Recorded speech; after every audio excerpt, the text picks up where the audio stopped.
Hello. Hi. Oh, there you are. And it always starts off where it's not working on the audio on the visual. So That's great. Well, you are there and yeah. you look great. Is this your official book club room that you are recording from? Yes. After our little incident with the sun going down in my I face. was thinking about that today. That you're like, oh no, Yeah. this Now that it's dark, it probably wouldn't even matter, but oh my, that was a problem. that is really funny. My mother's texting me. I told her to stop. Okay. Are you and you're home too? I'm home because we're juggling people in all the places. So I could not go to the shop, which is kind of nice. Brenda says there's a very light bright behind you. Do you feel like it's distracting? Should I turn it off? I probably should turn it off. Let me do that. I feel like I'm walking toward heaven. Yes, that's better. That's better. I was trying to add a little ambiance, but apparently yeah. My whole setup here is just not like the office, so it's pieces. You're trying to make us feel like Lizzie walking toward the light. Yes, exactly. Very, very true. Brenda, thank you for that tip. If anybody else has some other tips, I mean, we are not live in the studio yet. Someday we will be though. One day. Oh, Brenda, thank you so much. That's so sweet. Very nice. Well, where are all your people? Are they in the house? No, they just went to eat. I think they're going to Hat Creek to get a hamburger. Oh, that's good. It's kind of nice when they're elsewhere. I have my husband is speaking tonight at something, and my daughter is at musical practice, and my son is here. So I'm just basically said you can't use any bandwidth on our internet because I need a clear. I can't be blurry at any point. So I had to move my cat to make sure the cat was not. I cannot guarantee we won't be interrupted by a cat. So hopefully. My cat is noisier than your cat. A little more demanding. June, she's so sweet. Okay, I'm gonna make sure. I'm just gonna check my email, making sure that we're all good to go. With the cat. With speaking of cat, with cat. The other cat. Yes. What else?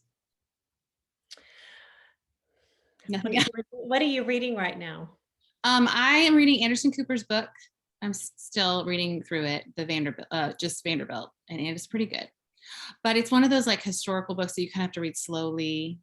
You know, you can't really. I mean, I know you don't understand when reading slowly. Is that right? So I'm reading that, but I got my eyes on some arcs just like right over there. Christie Affair, which I really think I would like. That was the one we got the purse. Do you remember? Say that one more time. Yeah, the Christie Affair.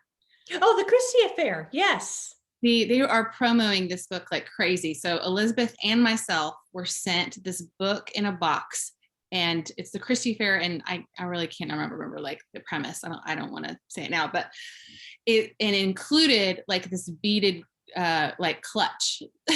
like what our grandmother probably had. Yes, and the book was in it. I think the book was like sticking out. It was quite the presentation. It was beautiful. So this is the one I'm reading right now. Okay. Is this coming of age book? I think I remember. Yes. Yes, I think I have this one on my to read list as well. The debut comes out February 1st. Nice. I just finished The Big Rich, which was fascinating. No, I want to read that now. I have told all my friends about it. I think I've sold all the copies in the shop now. Yes, as you should. Yeah, I tried. But that one's fast. I can't stop thinking about it. That is awesome. I mean, we've had it in the shop, and I've kind of, when I've seen it, I'm like, that looks interesting. But when was it written? Oh, hello. Hi, Kat. How are you? Hi. Thank you so much for joining us tonight. Oh, you're so welcome. Thank you for having me. Oh, okay. Wait, is this wallpaper? This is so beautiful behind you. It is. Yeah, it's a mural. I bought it on Etsy. I'm just going to show it to you guys. It's So it goes just up and over. And so I needed to have a place that had a good zoom background. And so this is it. This is my one spot, my one photogenic spot. We probably need to invest in one of those ourselves. I usually am at the bookshop in our office, but I have a lot of moving parts and family members tonight, so I'm home. We're just basically going to do our best as we can. Okay. I'm sure it's going to be great. Where are you zooming from? Where do you live? I'm in Connecticut. Oh, great. You're having a real fall. Yes. Yeah, we're right at the peak of it. It's so pretty. What's the temperature like right now? It's actually kind of unseasonably warm. It was like 66 degrees today. Unseasonably chilly for us. No, just kidding. Right. Sometimes a little bit of fall. But that I went, not that this is super close, but for me it feels like all in the same area. I went to Vermont a couple of years ago to see all the leaves, and it was amazing. We just don't quite get that in Texas. Right. Yeah, it's the best time of year, and then it's immediately followed by the most terrible time of year. So that's true. We get that in April with all the beautiful flowers. It's the most beautiful time of year right before it turns summer. That seems to be a pattern. Like there's a lot of beauty before it's terrible. Right. Nature is like, I'm buttering you up, and then I'm gonna stick a knife right in you. True. We're just hoping this year not to have a huge freeze like we did last year, which was a little insane.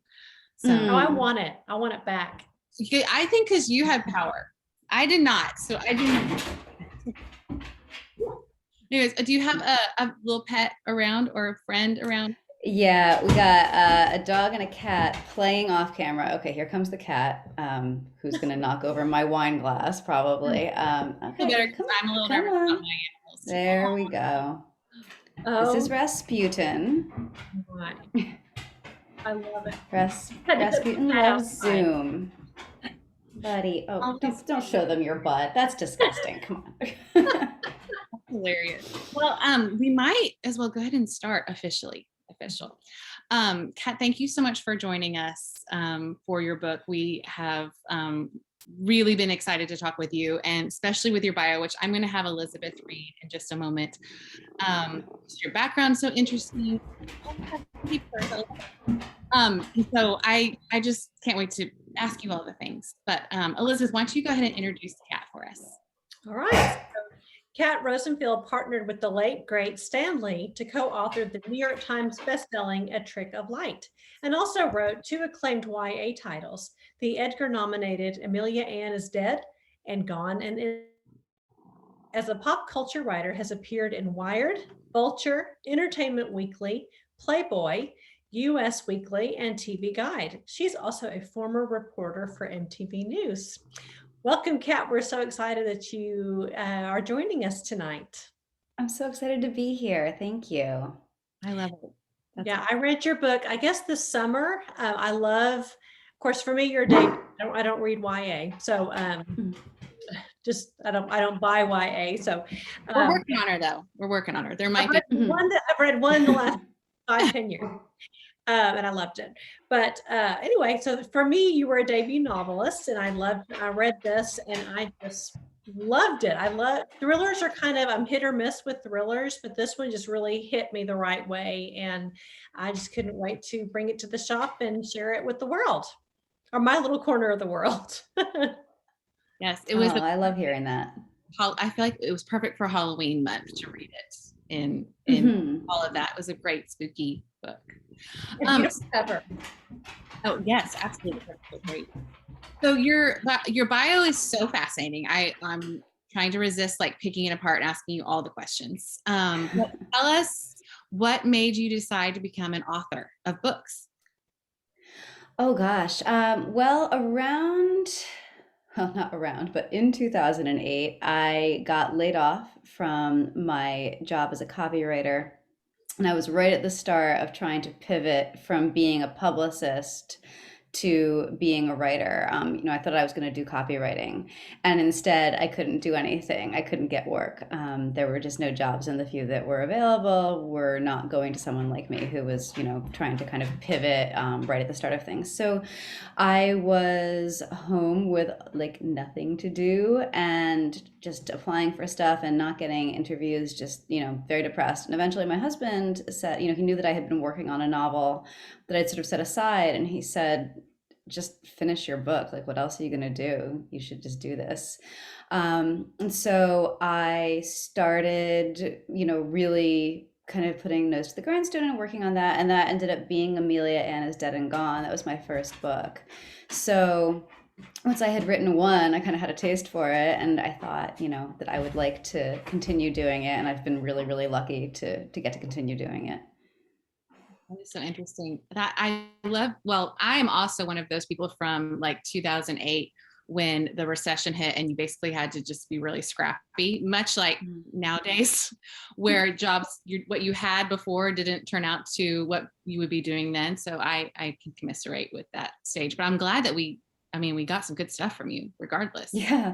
Well, I mean, that's why my bio is so insane. It's really just a product of having been so desperate, you know, back in 2008 that I said yes to everything. I was like, you'll pay me, good, I'll do it. That's totally great. We're going to do it.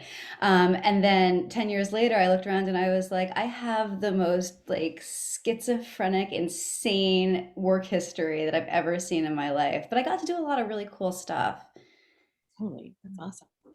So before we kind of delve into No One Will Miss Her, I wanted to talk to you a little bit about your previous books. And this is sort of a multifaceted question, but I wanted to know what it was like to co-author a book. That seems like it's kind of a trend right now. Maybe you were, you know, a trendsetter back in the day, but what is it like to co-author a book? And what made you decide to jump from YA to adult books?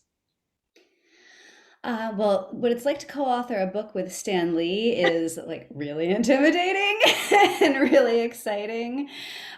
He was such a trip and just such a gifted storyteller. I was so, so lucky to have that opportunity, which is something that, you know, I had wanted to pivot away from YA. I felt as though when I first started writing YA, it was really kind of like peak YA. Do you remember like in 2012-ish, everyone was reading Twilight and the Hunger Games, and all the movies being adapted in Hollywood were from YA novels. And that was like such an exciting moment.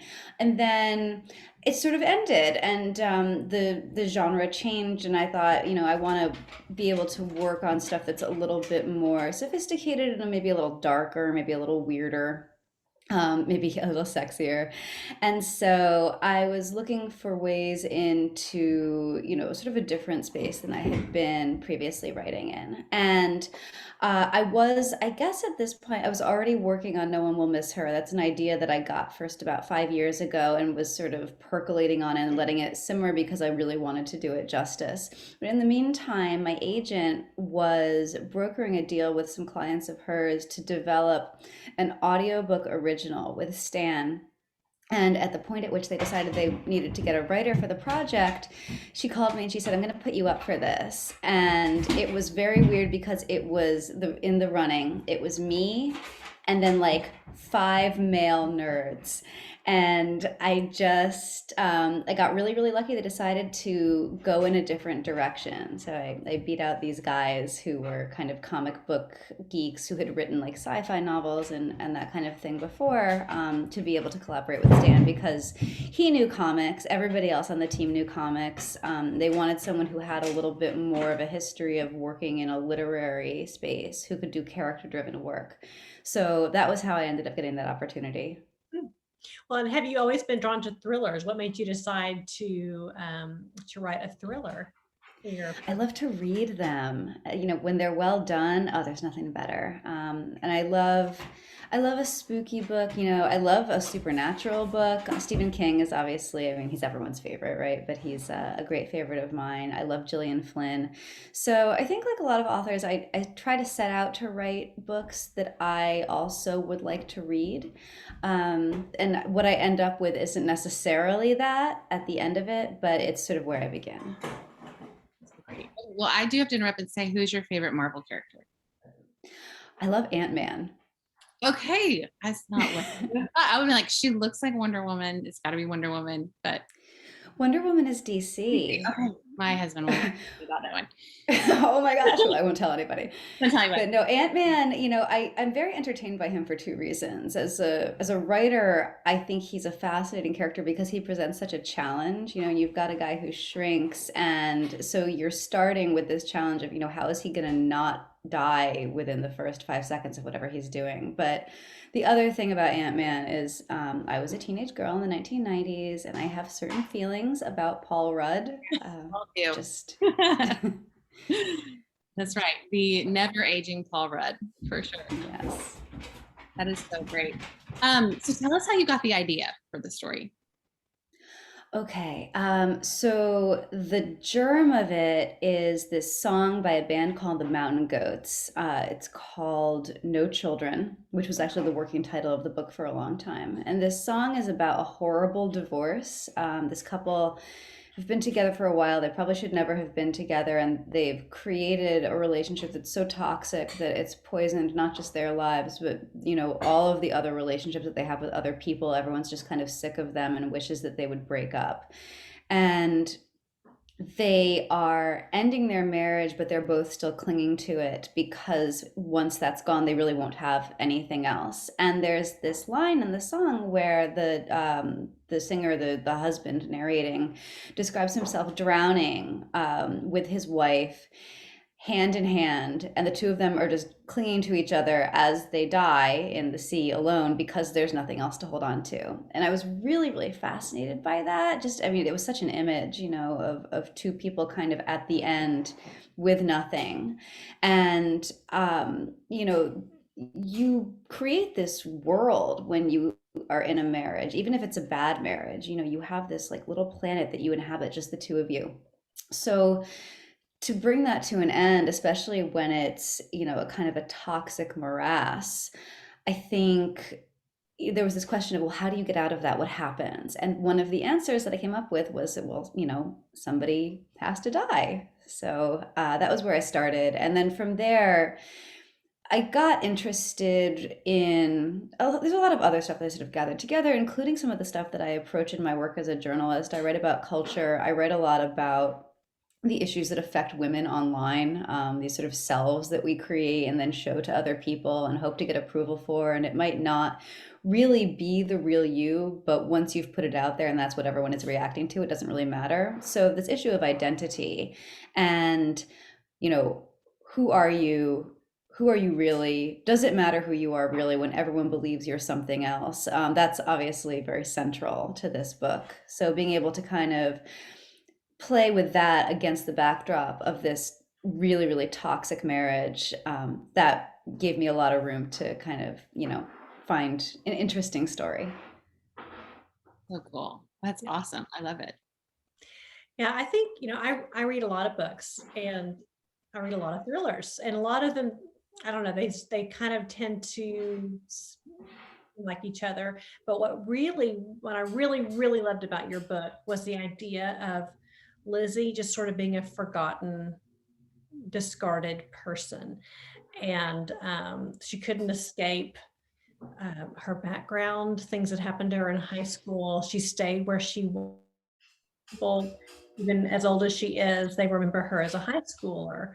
So can you speak to that at all?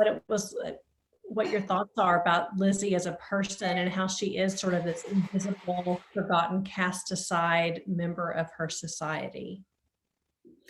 Well, I relate to her a lot. I grew up in a town that's not quite as horrible as the town in the book, but where there's a sort of a similar dynamic. It's very small, it's rural, it's very inclusive for those who are, sort of extremely local. And there's a certain amount of mistrust for people who are perceived as outside. And there's this definite dynamic that is, what Lizzie ends up on the wrong side of, where people bond over sort of hating and pushing to the margins one person who's been just assigned that role for reasons that may not really have much to do with who they are or anything they've done. It's just, the luck of the draw. And so I, I was interested in how occupying that space, as you know, as I was talking about before, you know, in terms of identity, how it allows, as a sort of a counterpoint to the very online internet-based stuff in the book, that you can have somebody who everybody has known all their lives, and they don't know her. They know this facade that they've constructed for her, and they don't really care what's behind it because they just want to pelt it, you know, with hatred and judgment. And she doesn't really, to the people who live in this town, she's not really a person. Mm-hmm. That's right. That's interesting. Talk about, did Sorry, you? my husband's making a lot of noise in the kitchen. Sorry. So Did you envision the twist beforehand? Because that is what I really, really enjoyed about this book too, is kind of like what you had talked about before. You think that there's something is happening and then it twists in the middle. Did that come to you in the, like, while you're writing, before you're writing? the twist was where I began. I mean, I knew that I was writing toward it. And so that was really what I had to keep in mind from the moment that I began the book. You know, I had this germ of an idea, I had these characters, but this was what I knew was going to happen. And that was when I started writing. I was like, this thing.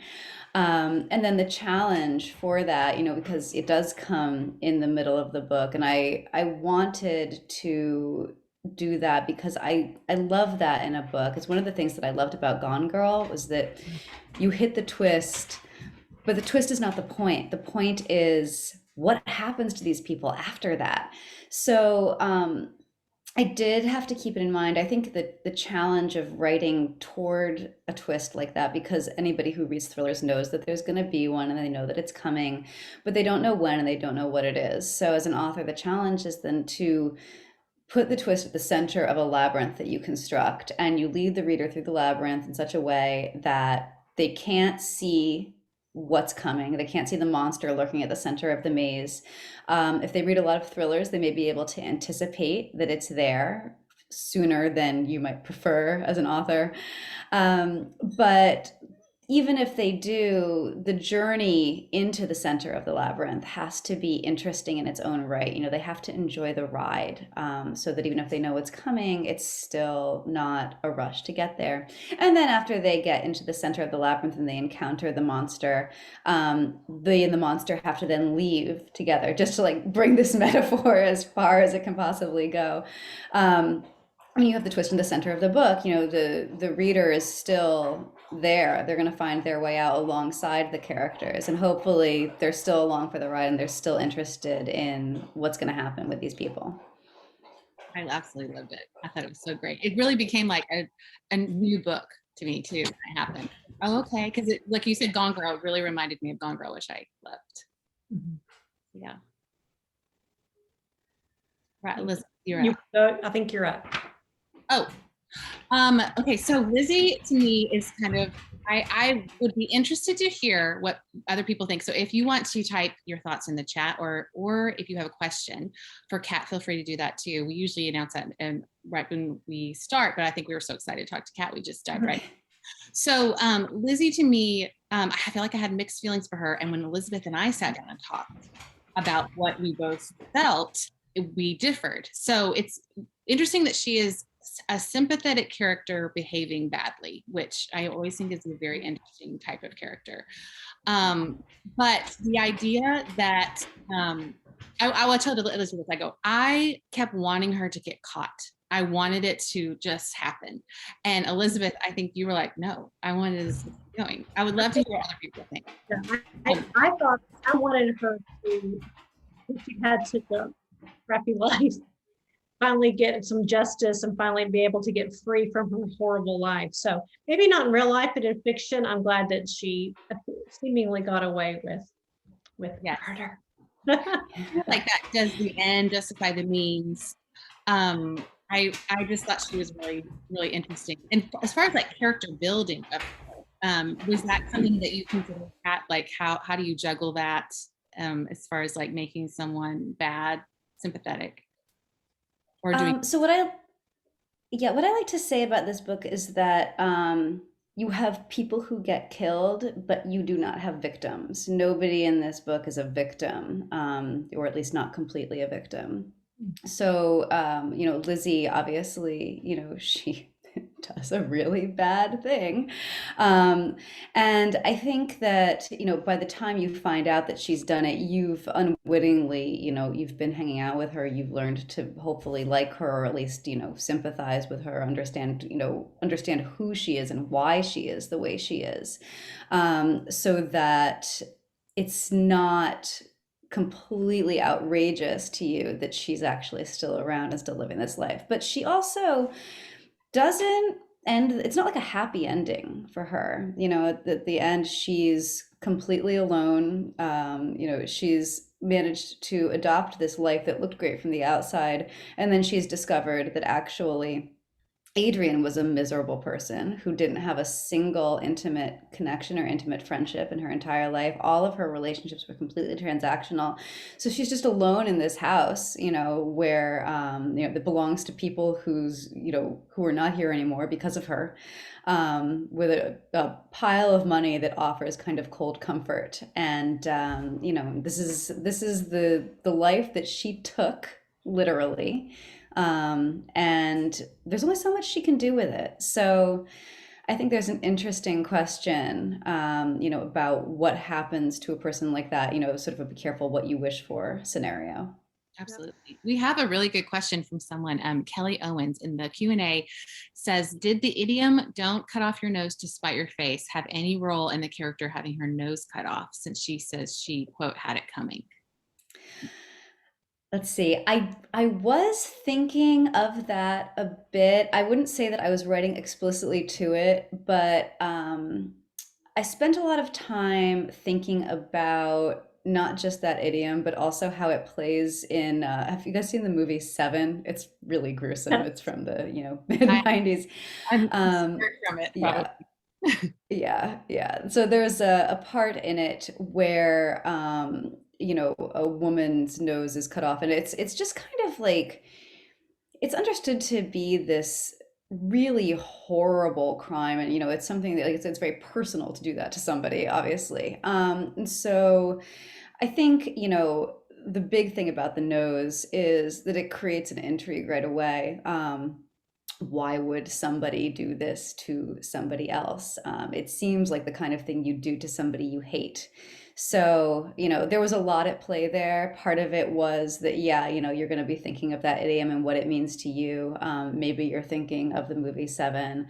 You're also wondering, literally, what purpose would this serve, and possibly going in the wrong direction, or possibly figuring out ahead of time what actually happened. That it reminded me of the movie Fargo when they talked about they were. You went out a little bit, Elizabeth. What'd you say? Fargo?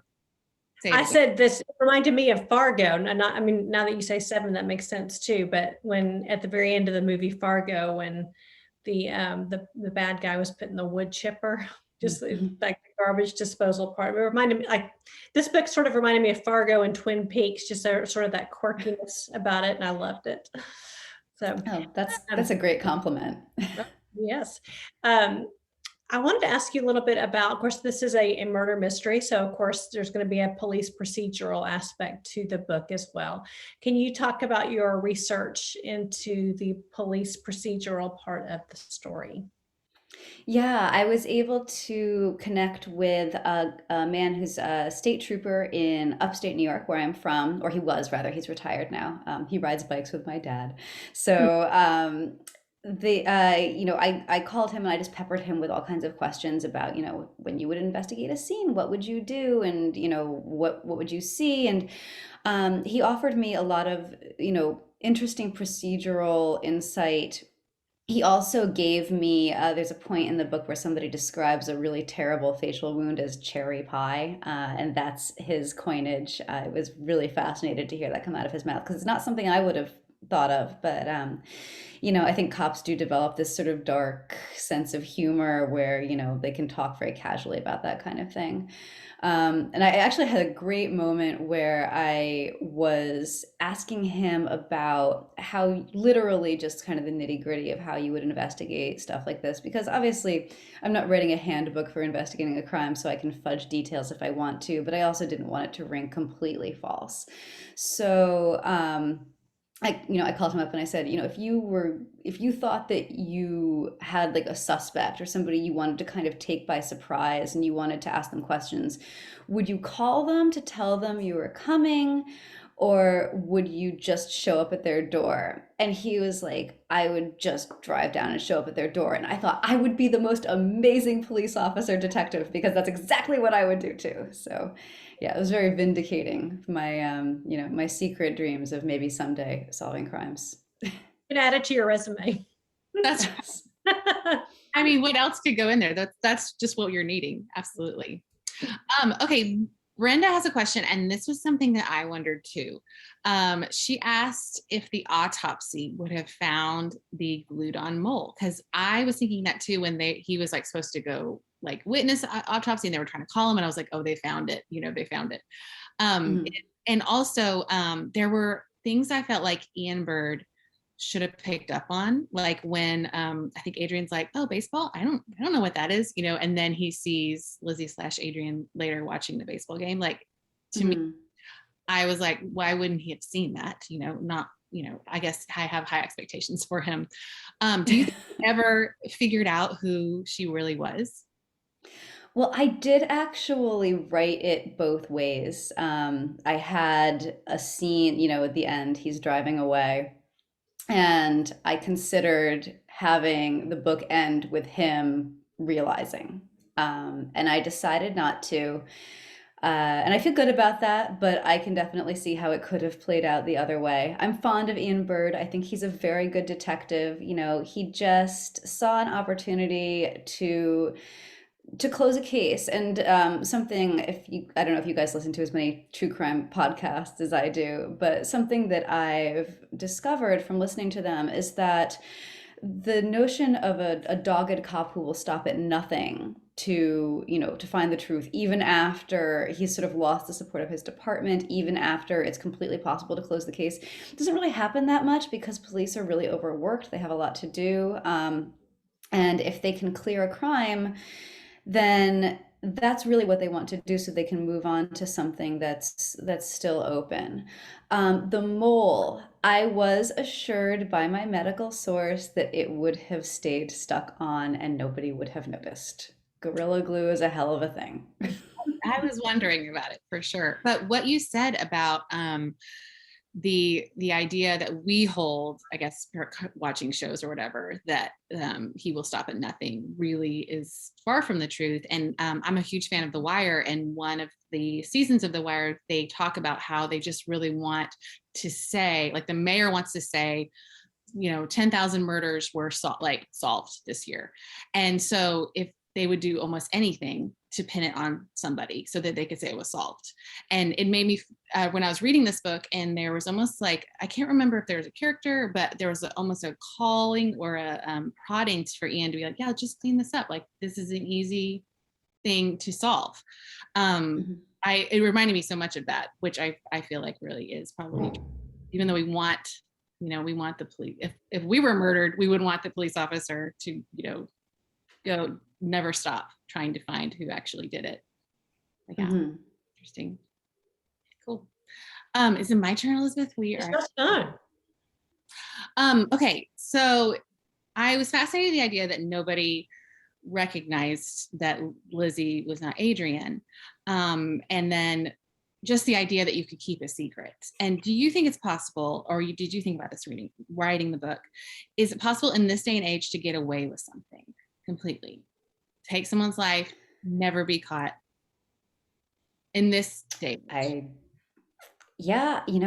It's a good question. I don't know. It's something I thought about a lot, obviously, while I was writing it. I was like, could I do this? And the answer is no. I'm a terrible liar. I would, just compulsively overshare with somebody and just out myself by accident. But if you are a certain kind of person and you take the life of a certain kind of person, I can see it working if you are careful and if you are willing to basically live a sort of a half of a life for the rest of your life. Which is sort of what I'm getting at, with the, where we leave Lizzie alone in this house, isolated. She doesn't have anybody. She's sort of adopted Adrienne's mom, but there's a sense that she's not going to be around that much longer, and what kind of a relationship will that even be? So yeah, I think that if you're careful and if you get lucky, possibly it could be done. There are actually, I did find cases where people did this and got caught. There was one, I think, in Florida where a woman, like an not elderly, but older middle age, had, I guess, maybe like driven down to visit a friend or something from the internet, and then she killed her, or maybe the friend killed her and like went back to her home, or she killed her and took her life. I don't remember. It was something where she was able to steal her identity and then leave town. So nobody knew, that the wrong woman had left. And I think that maybe the body was not discovered. I mean, eventually she was caught, which is why I was able to read about this. But yeah, it's not something that never happens, even now, even, in the digital age. That's so true. So someone else asked, this is kind of a follow-up question, and we had somebody to ask it. At the end, Lizzie's dad seems like he's alluding to possibly knowing the truth. Is there any chance he knows what his daughter was up to because of the cash envelope? Yeah, I think he knows. That's, Yeah, I didn't want to break his heart that way, so it seemed like it was. Yeah, poor guy. I wanted to talk a little more about Adrienne, and you're going to have to help this Gen Xer out because I did not understand what the gig economy is. So probably a lot of us in who are on this chat are in the similar boat. So can you talk a little bit about Adrienne and what her life on the social media and what a gig economy is? Oh, well, the gig economy is just kind of the way that a lot of us work now, Uber drivers, delivery folks, people tend maybe not to have one steady job. Definitely not one that's like salaried benefits office. They might be on the go, they might be doing a whole lot of different things. Adrienne is sort of, because she's got so much money and because she's got this public profile, she's amassed a following on Instagram. She is not quite an influencer in the way that, say, Gabby Petito or other people of her ilk are influencers, but she's sort of a Tinsley Mortimer type. Imagine that she, if she were disgraced and sort of ostracized from her own society. So basically, Adrienne is one of these people who doesn't really have, because of her money and because of what her husband has done, she doesn't really have a lot of friends who she doesn't in some way pay to be around. And this is sort of key to not just her relationship with Lizzie, but to the backdrop of contemporary relationships in which this book takes place. We talk about transactional relationships. You'll take a ride in an Uber and you might spend half an hour or longer talking to your driver, and you might imagine that you've really made a connection there, but you're paying this person to drive you somewhere, you're paying them to talk to you. And so there is this added element as we kind of come in and out of people's lives in this way, people who were paying not just for a service, but for this sort of illusion of intimacy for the duration of it. That comes into play when Adrienne starts spending summers at this house and Lizzie is there cleaning and doing her grocery shopping, and she kind of pretends like they're friends and she kind of confides in her, but she does it from this place of real superiority and really looking down on Lizzie. So there's this class element to it. And that's sort of, the way that these things all tie together, and the way that I wanted to kind of make it fiction, make it interesting. So great. Okay, well, this is one of my favorite questions I ask almost every author, this question, but and I would be excited to hear what you think. In your mind, or if you've already done this, or if you were to do this, who would you cast in a movie of this book? Oh gosh. Okay. Well, so this is an interesting question. Would you have the same actress playing both Lizzie and Adrienne? I spent a lot of time, I'll admit, looking at actresses who kind of look alike. Emma Stone and Amanda Seyfried kind of look alike, just enough, that they could maybe pass for one another. So I would say maybe Emma Stone as Lizzie, Amanda Seyfried as Adrienne. I would want David Strathairn as Earl. I'm not sure if he's even still alive. Is he still around? He's such a, I don't know, he's such a great character In this actor. world, no one's dead. No one's dead. All right. My husband's shouting from the kitchen. He's still around. Yeah. Okay. Good. That would have broke my heart. And somebody actually suggested, I thought this was an interesting idea, John Bernthal as Ian Bird, and I liked that. I liked that a lot. I was trying to think of the same thing, like actresses that look alike. But I really, in my mind, I thought of Adrienne as Margot Robbie, just beautiful, but really lay into somebody and be scary when she needed. Mhm. But then I couldn't think of an actress that looked like her. So I was kind of in the same boat as far as that. But yeah, She could pull off the dual role though, Yes. because yeah. Oh my gosh. She definitely could. We have another question on the Q&A. It says from Kelly, I gathered at the end that the one woman, I think Jennifer, was going after Adrienne/Lizzie to attack her, not just about Dwayne's loss, but also Lizzie's. Does Copper Falls now fondly remember Lizzie, almost in a nostalgic way that society remembers people who are lost, as though, quote, we love them when they were here, even if, quote, we treated them terribly while they were here? Yes, exactly. That's exactly it. Yes, it's a really good question. Are there any more? Well, yeah, Allison always likes to ask about the movies, and I historically don't know a single actress or actor anyone's talking about because all I do is read. So I like to ask, what are you reading right now, and what are you working on next? So I am actually on deadline for my next book, which means that I'm not doing much fiction reading at the moment. I am reading The Letters of Iris Murdoch, which ties into my research for this book. And when I'm done with it, I have Social Creature lined up as a treat. I'm very, very excited for that. Well, great. Well, if you don't mind, if anybody has any questions, by the way, feel free to drop them in the chat or the Q&A. If it's okay with you, Kat, we are going to announce our next month's, which actually it's not going to be December, it's going to be January, because December is crazy and we figured we just need a little reprieve. We're going to announce our next book. And so I am going to put the link to this sign up in the chat. So if you'd like to be a part of it. Now, I'm going to let Elizabeth talk a little bit about the plot of this book, but I do want to say that this particular book is maybe one of my favorites this year, besides, of course, yours, Kat. It is so good, and we are going to be nonstop talking about it. So I'm so excited for you guys to read it. Elizabeth, why don't you go ahead and introduce it a little bit? Okay, so our book for January the 11th is Silent Woods by Kimmy Cunningham Grant. This is one of my top favorites of the year. I'm not an extremely emotional reader, but I just really choked up at the end of this one. It's beautiful. There's a wonderful father-daughter relationship, a lot of nature writing, a lot of speaking to the just isolation and quiet.